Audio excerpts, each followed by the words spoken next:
앞서 보신 것처럼 종교 모임을 자제해달라는 호소를 넘어서 경기도는 조건을 달아 예배를 제한하는 행정명령을 내렸습니다.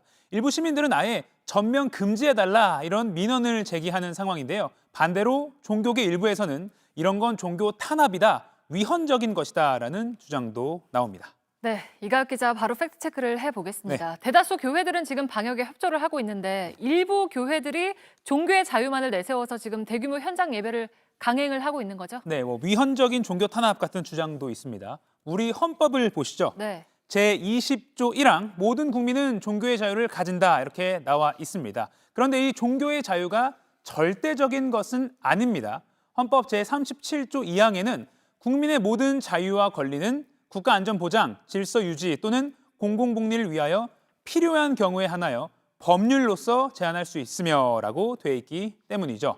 이 헌법재판소 결정과 대법원 판례에 따르면 이 종교의 자유는 그러니까 내 마음속 상태인 신앙의 자유, 그리고 이걸 행동으로 옮긴 종교적 행사의 자유와 종교적 집회 결사의 자유로 나뉩니다. 저 윗줄에 있는 겁니다. 네. 그러니까 신앙생활을 할지 말지 또는 내가 무슨 종교를 믿을지 같은 이런 신앙심은 절대적으로 자유를 보장합니다. 하지만 이게 뭐 예배나 집회 같은 종교적인 행위로 표출이 되면 이건 다른 사람이나 공동체에 영향을 미치는 일종의 사회적인 행위가 되기 때문에 법으로 제한할 수도 있다는 게 그동안의 판단입니다. 네, 그러니까 법률에 따라서 필요한 경우에 제한을 한다는 건데 그 필요한 경우라는 거는 어떻게 정하나요? 네, 우리 헌법재판소는 뭐 이런 특정한 경우에 한해서 기본권인 종교의 자유의 침해를 감수할 수 있다 이런 게 있습니다.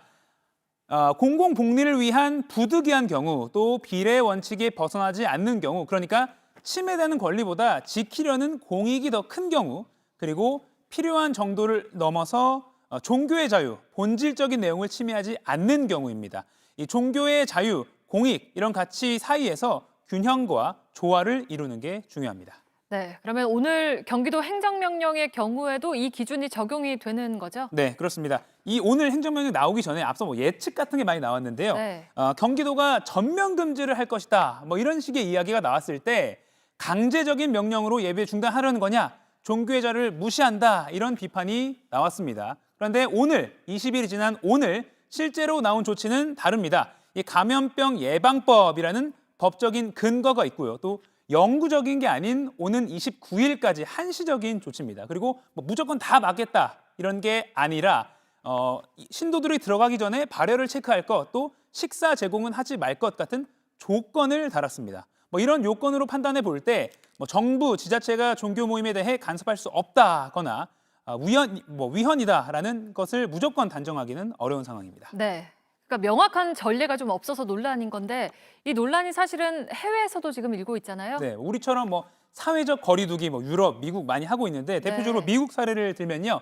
뭐 지역마다 논란이 되는 상황입니다. 예를 들어서 텍사스주 오스틴시에서는 250명 이상의 모임은 종교 예배든 뭐든 다 금지했습니다. 그런데 오하이오주는 좀 다릅니다. 모임 금지 명령을 내렸지만 종교 집회는 예외로 했습니다. 그리고 온라인에서 여러 상황을 살펴보면 행정명령에 불복하면 처벌받을 수 있으니까 항의하기 전에 법률 상담을 받으라 하거나 아니면 뭐 교회가 자체적으로 상황을 판단해서 적용할 수 있는 예방 수칙 이런 걸 만들어 놓은 것도 볼 수가 있습니다. 네. 그리고 오늘 경기도 기독교 총연합회가 뭐 감염병 예방을 위해서 잘 협조하자라는 네. 취지의 입장을 내기도 했죠. 네.